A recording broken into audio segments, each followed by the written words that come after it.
ఈరోజు రాష్ట్ర కేంద్ర ప్రభుత్వాలు ప్రజలకు ఇచ్చిన వాగ్దానాల్ని అమలు చేయడంలో విఫలమైనవి. ఈరోజు ఏదైతే మేము రైతులు పండించే పంటలన్నిటికీ గిట్టుబాటు ధర కల్పిస్తామని చెప్పేసి వాగ్దానం చేసిండ్రు, 6 గ్యారంటీలు ఇచ్చిండ్రు. 6 గ్యారంటీలలో అనేక సమస్యలు ఉన్నాయి. ఆ సమస్యల్ని పరిష్కరించకుండా ఈరోజు నరేంద్ర మోడీ దాదాపు 15 లక్షల రూపాయలు మీ ఖాతాలలో వేస్తామని చెప్పేసి మీరు జీరో ఖాతాలు తీయండి అని చెప్పేసి ప్రజలకు వాగ్దానం చేసి ఈ రోజు వరకు 15 కొత్తలు కూడా ఇవ్వని పరిస్థితి ఈరోజు ఉంది. అట్లాగే ఈ రాష్ట్రంలో అధికారంలోకి రావడానికి రేవంత్ రెడ్డి సర్కారు 6 గ్యారంటీలు ఇచ్చింది. 6 గ్యారంటీలు ఏవైతే ఉన్నాయో 6 గ్యారంటీలు ఇప్పటి వరకు అమలు కాలేదు. పోడు భూములను పట్టాలు ఇస్తామని చెప్పేసి అనేక సంవత్సరాలుగా కబ్జాలో ఉన్న వాళ్ళందరికీ పట్టాలు ఇస్తామని చెప్పేసి వాగ్దానం చేసి ఈ రోజు వరకు పట్టాలు ఇవ్వలేదు. ఈరోజు ఏదైతే ఈ నెల 24వ తారీఖు నాడు చలో కలెక్టరేట్ కార్యక్రమం ఏవైతే ఉందో పోడు భూముల సమస్య మీద దానికి పెద్ద ఎత్తున ప్రజలు కలిసి రావాలని చెప్పేసి కదలాలని చెప్పేసి ఈ సందర్భంగా ప్రజలందరినీ కోరుకుంటున్నారు. ప్రియమైన మిత్రులారా, ప్రధానంగా స్వతంత్ర ఉద్యమంలో భగత్ సింగ్, అల్లూరి సీతారామరాజు, ఆజాద్, చంద్రశేఖర్లను టెర్రరిస్టులు అన్నారు బ్రిటిష్ వారు.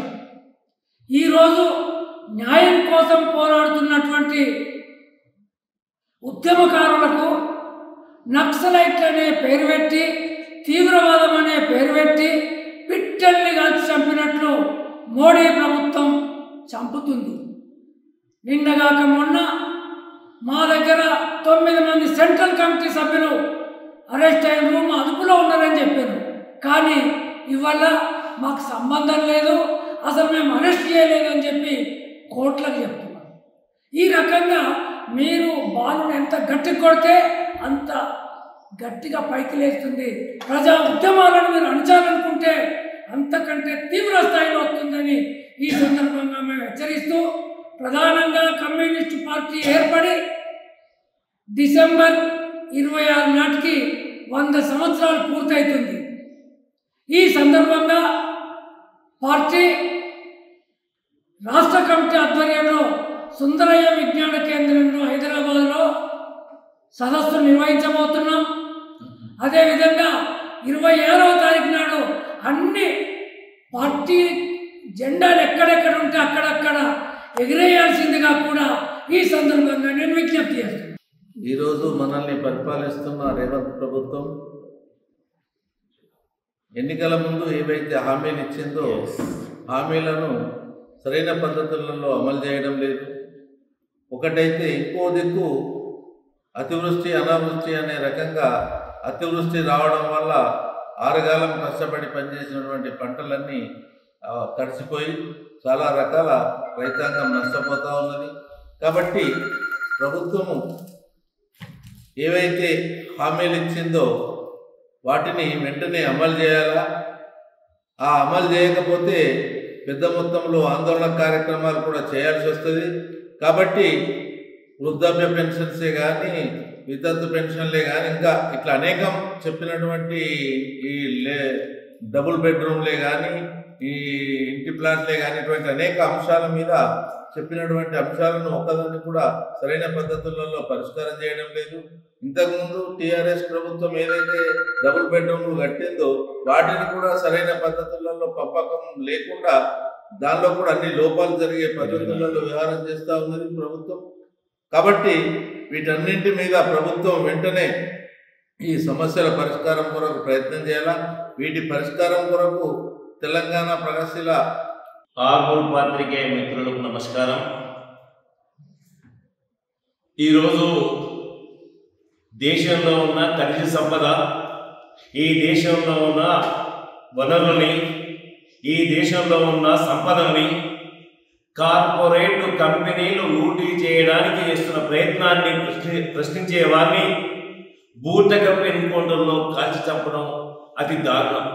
ఇందులో భాగంగానే గత వారం రోజులుగా మనం పరిస్థితిని అంచనా వేస్తే హిట్మాని టేక్ శంకర్ని ముందుగానే ఎక్కడో అరెస్ట్ చేసి దశల వారీగా తీసుకెళ్లి 10ల కొద్ది మందిని, కార్యకర్తల్ని, నాయకుల్ని, మావోయిస్టు విప్లవకారుల్ని ఊర్ధకప్ ఎన్కౌంటర్లో చంపడాన్ని CPI ML Prajapantha mass line Nizamabad rural Kamareddy సంయుక్త జిల్లా కమిటీ తీవ్రంగా ఖండిస్తుంది.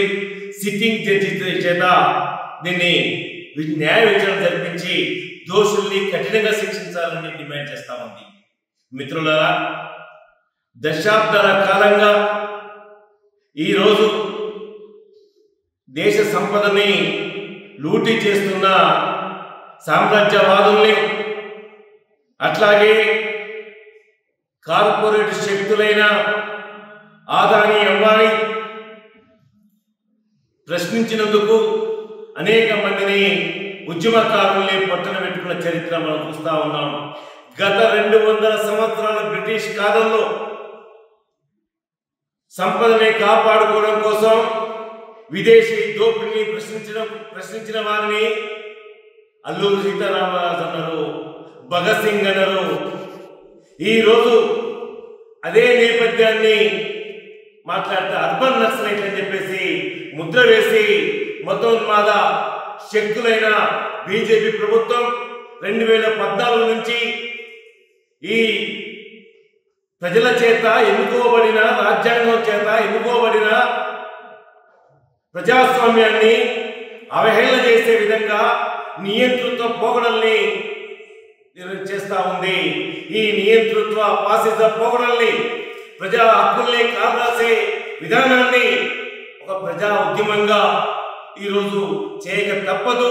అదే పరిష్కార మార్గం అని చెప్పేసి ఈ సందర్భంగా గుర్తు చేస్తూ, అయ్యా నువ్వు ఎన్నికల్లో వాగ్దానం చేసినట్లుగా నిరుద్యోగుల్ని సమస్య పరిష్కరిస్తానని, ఏటా 2 కోట్ల మంది ఉద్యోగాలు కల్పిస్తానని, రైతాంగానికి 2 ఆదాయం తెచ్చిపెడతానని ఇచ్చిన హామీ ఏమైందని మేము సూటిగా ప్రశ్నిస్తా ఉన్నాం.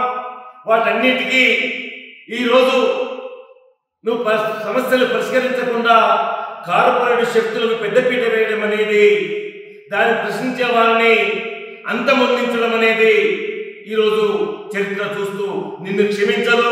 ప్రజాస్వామిక ఉద్యమం ఈ ఫాసిస్ట్ చర్యలకు వ్యతిరేకంగా ఐక్య ఉద్యమాలు ముందుకొచ్చి నీకు తగిన బుద్ధి చెప్తుందని చెప్పేసి సిపిఐఎంఎల్ మాస్ లైన్ ప్రజాపంత హెచ్చరిస్తా ఉంది. చరిత్ర సృష్టించినోడు ఇప్పుడు ఆ చరిత్రని తిరగరాయబోతున్నాడు.